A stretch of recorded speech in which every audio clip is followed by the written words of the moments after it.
Hello बच्चों, आप सब कैसे हो। स्वागत है आपका केमिस्ट्री पॉइंट में। Part number 2 unit first basic concept of chemistry. ठीक है, क्लास 11th। मैंने फर्स्ट पार्ट में बहुत चीज़ें बताई थी, बेसिक चीज़ें बताई थी।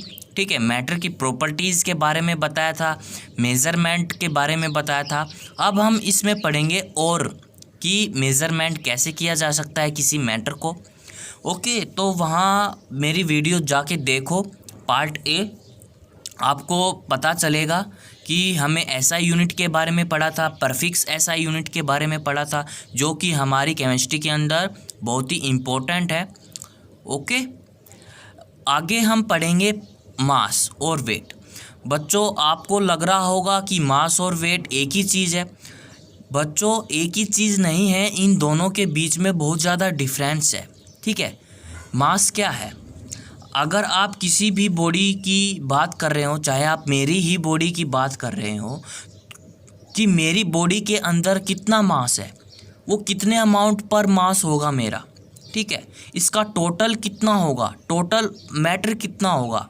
ठीक है, मास का मैटर कितना होगा इसके अंदर, बॉडी के अंदर। ठीक है, जो हमारा मैटर है वो हमारे हेयर है, स्किन है, ब्लड है, ऑर्गनों है, ब्लड वेसल है, प्रोटीन्स हैं, ठीक है, सेल्स हैं, जो भी हैं वो हमारा मैटर है। ठीक है, तो इसको हम क्या कैसे लिख सकते हैं कि amount of matter present in it, कि हमारे कितने अमाउंट पर हमारा मैटर प्रेजेंट है। ठीक है, उसको हम बोलेंगे मास। एंड देन आता है कि हमारा वेट क्या है। वेट को हम कैसे बोल सकते हैं कि हमारे जो बॉडी का जो मास है वो तो है, बट आपकी बॉडी का ग्रेविटेशनल फोर्स कितना है बॉडी के अंदर। ठीक है, उसकी ग्रेविटी कितनी है बॉडी के अंदर। ठीक है, मास प्लस ग्रेविटेशन जो फोर्स लगा हुआ है बॉडी के अंदर वो कितना है। ठीक है, उसको हम कहेंगे वेट। इसको हम लिखें कैसे कि force acting on a body plus mass. ठीक है, हमारी बॉडी तो है बट उसका मास कितना है बॉडी के अंदर, उसका जो ग्रेविटेशनल फोर्स लग रहा है वो कितना है। ठीक है, हमारा जो अर्थ पे जाओगे या मंगल ग्रह पे जाओगे तो वहाँ हमारा वेट चेंज नहीं होगा। ठीक है, वेट चेंज होगा बट हमारा जो मास है वो चेंज नहीं होगा। वेट चेंज तो होगा बट हमारा जो मास है वो चेंज नहीं होगा। मास तो उतना ही रहेगा, वेट में ऊपर नीचे आ सकता है हमारा वेट। ठीक है, उसको हम कहेंगे वेट और इसको हम कहेंगे मास। हम एक बात और पढ़ सकते हैं मास के अंदर। मास होता है ऑलवेज कॉन्स्टेंट। क्यों होता है? क्योंकि हमारी बॉडी के अंदर हम जितना खाएंगे हमारा फैट उतना बढ़ेगा, हम उतने मोटे होंगे। ठीक है, हमारा जो मास का जो कॉन्स्टेंस है वो ऑलवेज रहेगा। ठीक है बच्चों, हमारे मास के अंदर तो ऑलवेज कॉन्स्टेंस रहेगा। ठीक है, जो हमारा वेट है उसके अंदर कोई चेंज कॉन्स्टेंस नहीं होगा, उसके अंदर ओनली चेंज होगा जहाँ जहाँ हम ग्रेविटेशनल फोर्स लगता जाएगा वहाँ वहाँ क्या होता जाएगा, वेट चेंज होता जाएगा। नेक्स्ट है बच्चों, जो हमारा मास है और वेट है उसका जो एसआई यूनिट होता है बच्चों वो होता है केजी में। ठीक है, किलो में उसको हम एसआई यूनिट जान सकते हैं। एक्चुअली यहाँ मैं आपको एक चीज़ और बताना चाहता हूँ कि जहाँ हम लेबोरेटरी में काम करते हैं, साइंटिस्ट काम करते हैं, क्या वो किलो के हिसाब से काम करते हैं? जो हमारे केमिकल्स हैं वो किलो के हिसाब से हम यूज़ करते हैं कोई भी केमिकल्स को? नहीं, इट इज़ ए रॉन्ग। वहाँ हम ग्राम के हिसाब से यूज़ करते हैं। हम वहाँ लेबोरेटरी के अंदर केमिस्ट्री में जो हम केमिकल यूज़ करते हैं वो ग्राम में यूज़ करते हैं। ठीक है, तो आप चाहे बोल दो कि 1 किलो चीनी लिया या 1 किलो सॉल्ट लिया। ठीक है, क्या 1 किलो सॉल्ट यूज़ होगा एकदम से? नहीं होगा। ठीक है, तो वहाँ हम क्या कह सकते हैं कि we also used another unit gram. हम इसको ग्राम में भी लिख सकते हैं। ठीक है, और यहाँ 1 kg is equal to 1000 gram. Okay, ये हमेशा याद रखना कि हम केमिकल्स को ग्राम में यूज़ करते हैं। ठीक है, आपने पढ़ा होगा। ठीक है, तो जो वेट की जो एक और डेफिनेशंस बनती है कि force accepted on a body by gravity. हम ओके, ये था हमारा मास और वेट। समझ में आया कि 1 kg इज इक्वल टू 100,000 ग्राम, ये याद रखना बच्चों। नेक्स्ट स्टेप है बच्चों वॉल्यूम। ठीक है, मेज़रमेंट करेंगे हम वॉल्यूम को। वॉल्यूम का नाम सुनते ही आपको याद आ जाता है कि लिक्विड। ठीक है, मतलब कितने लीटर दूध होना चाहिए, कितना लीटर पानी होना चाहिए। ठीक है, तो एक्चुअली वॉल्यूम क्या है, यहाँ मैंने एक क्यूब बना ली। ठीक है, वो 3 डायमेंशनल में बांटे गए हैं। एक है हमारी लेंथ, एक है उसकी हाइट और एक है इसकी विड्थ। ठीक है, एक्चुअली जो वॉल्यूम होता है वो क्या चीज़ है। ठीक है, मतलब कोई भी खाली रूम है उसके अंदर उसका वॉल्यूम कितना होगा। ठीक है, उसके अंदर कितने लोग रह सकते हैं। जैसे बोतल है, बोतल का वॉल्यूम क्या होगा, उसमें कितने लीटर पानी भरा जा सकता है। ठीक है, कोई भी जो खाली स्पेस है, ठीक है, उसका हमें वॉल्यूम निकालना है तो कैसे निकालेंगे। ठीक है, याद होगा आपको कि क्यूब का जो फार्मूला होता है वो लेंथ मल्टीप्लाई विड्थ और मल्टीप्लाई हाइट। ठीक है, ये वॉल्यूम का जो फार्मूला होता है। लेंथ को हम एल से डिनोट करते हैं और उसको हम जो ऐसा यूनिट है वो है हमारी मीटर को। ठीक है, जो ये क्यूब है इसकी हाइट कितनी है, 1 मीटर है। इसकी लेंथ कितनी है, 1 मीटर है। और इसकी विड्थ कितनी है, 1 लीटर है। ठीक है, तो हम फॉर्मूले के हिसाब से पुट करेंगे तो ये आ जाएगा 1 मीटर क्यूब। ठीक है, इसका हमारा ऐसा यूनिट हो गया हमारा मीटर क्यूब। ओके, तो वॉल्यूम जो है बच्चों एक्चुअली क्या चीज़ है कि हमें कोई भी खाली स्थान होगा, हम उस चीज़ का वॉल्यूम निकाल सकते हैं। ठीक है, लेंथ से, विड्थ से और उसकी हाइट से। ओके, तो ये हमने किया है। ठीक है, उसका जो ऐसा यूनिट बना है वो बना है हमारा मीटर क्यूब। और इसमें बच्चों वॉल्यूम को हम एक कॉमन भी लिख सकते हैं, जैसे सेंटीमीटर क्यूब। ठीक है, लीटर ml में लिख सकते हैं, डेसिमल मीटर क्यूब में लिख सकते हैं। ओके, यहाँ हमारा 1 litre is equal to 1000 ml। ठीक है, ml को हम 1000 सेंटीमीटर क्यूब भी लिख सकते हैं और उसको हम 1000 सेंटीमीटर को हम क्या लिख सकते हैं, 1 डेका मीटर क्यूब भी लिख सकते हैं। Okay, 1 ml is equal to 1 centimetre cube. और 1 सेंटीमीटर को बच्चों हम 1 cc से भी लिख सकते हैं। आगे जब आप पढ़ोगे 11th 12th 11th तो पढ़ ही रहे हो, अगर आप आगे पढ़ोगे 12th BSc MSc करोगे तो वहाँ सेंटीमीटर को हम 1 cc से भी लिख सकते हैं। ठीक है, इसके ये कॉमन नेम है, वो आपको याद करने पड़ेंगे। आप इसका स्क्रीनशॉट ले सकते हो, उतार सकते हो अपनी नोटबुक के अंदर। ठीक है, तो हम किसी भी चीज़ का वॉल्यूम आसानी से निकाल सकते हैं। ठीक है, लेंथ से, विड्थ से और उसकी हाइट से। ओके, समझ में आया। नेक्स्ट हमारा है मेज़रमेंट डेंसिटी। हमें इंटरनेशनल सिस्टम में मैंने वॉल्यूम को डिनोट नहीं किया था, अब मैंने पीछे जो बताया है वॉल्यूम को पूरा एक्सप्लेन कर दिया है। ठीक है, अब हम करेंगे डेंसिटी। वो क्या होती है कि मास बाय वॉल्यूम। जो हमारी डेंसिटी है वो मास भी है और वॉल्यूम भी है। एक्चुअली बच्चों जो डेंसिटी है उसको हम रो से रिप्रेजेंट कर सकते हैं। ठीक है, it is a row, no की पी। ठीक है, ROW, जिसको हम रोना भी कह सकते हैं। ठीक है, डेंसिटी को अब हम पढ़ेंगे कि डेंसिटी की SI यूनिट क्या होती है। SI यूनिट भी यही होती है कि मास बाय वॉल्यूम। ठीक है, इसको रिप्रेजेंट भी कर सकते हैं mass by volume. International system में मैंने बताया था कि मास को जब हम kg से लिख सकते हैं और वॉल्यूम को हम मीटर क्यूब से लिख सकते हैं। ठीक है, तो ये इसके अपोन में आ गया। ओके, तो SI यूनिट ऑफ मास क्या होगा, SI यूनिट मास होगा हमारा kg। ठीक है, और SI यूनिट ऑफ वॉल्यूम हमारा क्या होगी, मीटर क्यूब।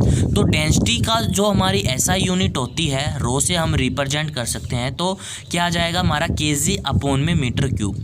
ठीक है, तो इसको हम kg मीटर पर सेकंड क्यूब भी लिख सकते हैं। क्यों लिख सकते हैं, क्योंकि बच्चों की जो हमारा मीटर क्यूब है इसको हम ऊपर ले जाते हैं। जब ऊपर ले जाते हैं तो यहाँ माइनस लग जाता है। ठीक है, तो ये थी हमारी डेंसिटी की जो हमारी SI यूनिट है वो है हमारी kg मीटर पर क्यूब। ओके बच्चों, समझ में आया, ये है हमारी डेंसिटी। नेक्स्ट है हमारा बच्चों मेज़रमेंट हम करेंगे टेम्परेचर को। उससे हमें पहले डेंसिटी किया है, मास और वेट किया है और वॉल्यूम किया। अब हमारा लास्ट है हमारा टेम्परेचर। टेम्परेचर को हम मेज़रमेंट कैसे करेंगे बच्चों? टेम्परेचर को मेज़रमेंट करने के लिए हमें हीट और एनर्जी को मेज़र करना पड़ेगा। मेज़र कैसे करते हैं? हम थर्मोमीटर से मेज़र करते हैं। आपको क्या पता होगा कि थर्मोमीटर क्या चीज़ है?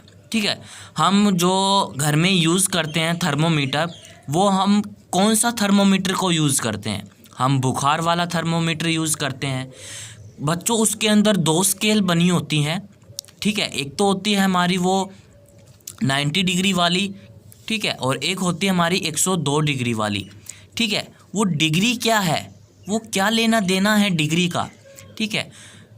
गर्मी का 45 डिग्री टेम्परेचर हो गया है, ठीक है।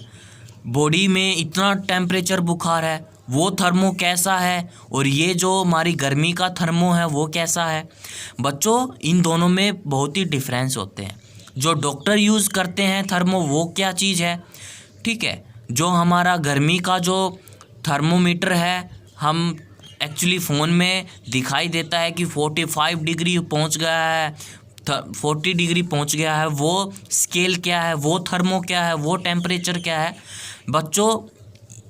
टेम्परेचर मैं आपको पढ़ाऊंगा अच्छे से, आप कमेंट करके बताना कि आप तभी तुरंत अपने घर में जाकर देखोगे कि हमारा जो थर्मोमीटर है वो ये वाला है, ठीक है। तो जो टेम्परेचर है उसका ऐसा यूनिट है बच्चों केल्विन, उसको हम सिंबल होता है हमारा के, ओके। नेक्स्ट है हमारा कि टेम्परेचर, इसका जो ऐसा यूनिट होता है वो होता है बच्चों केल्विन। मैंने यहाँ एक बना दिया केल्विन का स्केल, ठीक है, और उसके एक अलावा बना दिया कॉमनली मतलब डिग्री सेल, ठीक है, ओके। और एक हमारा स्केल मैंने इधर बना दिया, ये है हमारा डिग्री एफ, मतलब जो हमें मेडिकल में यूज़ करते हैं, डॉक्टर वगैरह यूज़ करते हैं, ठीक है। और ये वाला जो स्केल है वो हमें टेम्परेचर के बारे में बताता है, ठीक है। तो आप बताओगे कि जो बीच वाला स्केल है ये हम कहाँ यूज़ करते हैं? तो डिग्री एफ जो होता है फ़ारेनहाइट, जिसको हम बोलते हैं मेडिकल में इसका यूज़ किया जाता है, मेडिसिन्स में यूज़ करते हैं, डॉक्टर यूज़ करते हैं, और इसमें गर्मी का पता चलता है, वो वाला स्केल है। तो बीच वाला क्या है बच्चों? टेम्परेचर का जो ऐसा यूनिट होता है वो होता है केल्विन, ठीक है। उसको हम कैसे रिप्रेजेंट कर सकते हैं, ठीक है। तो केमिस्ट्री जो है, फिज़िक्स जो है, उसमें हमें केल्विन का जो स्केल है उसमें यूज़ करना होता है, ठीक है। फिज़िक्स में, केमिस्ट्री में उसके हमें केल्विन का स्केल ही यूज़ करना होता है, ठीक है। उसका जो फ्रीजिंग पॉइंट होता है, फ्रीजिंग पॉइंट ऑफ वाटर से लेकर और बॉइलिंग पॉइंट ऑफ वाटर तक उसका कितना केल्विन होगा, ठीक है, वो हम पता करेंगे, ठीक है। और यहाँ 0 डिग्री सेल्सियस से 100 डिग्री सेल्सियस से कितना टेम्परेचर होगा, ठीक है, ये हम आज पता करेंगे 1 बाय 1। आगे है हमारा बच्चों यहाँ जैसे केल्विन है, ठीक है, यहाँ 0 डिग्री सेल्सियस है, यहाँ फ़ारेनहाइट है। अगर हमें 0 डिग्री सेल्सियस से लेकर जो हमारा वाटर का जो टेम्परेचर होता है 100 डिग्री सेल्सियस, इसको हम फ़ारेनहाइट से कैसे डिफ़ाइन करेंगे? एक्चुअली हमें फार्मूला यूज़ करना पड़ेगा, ठीक है।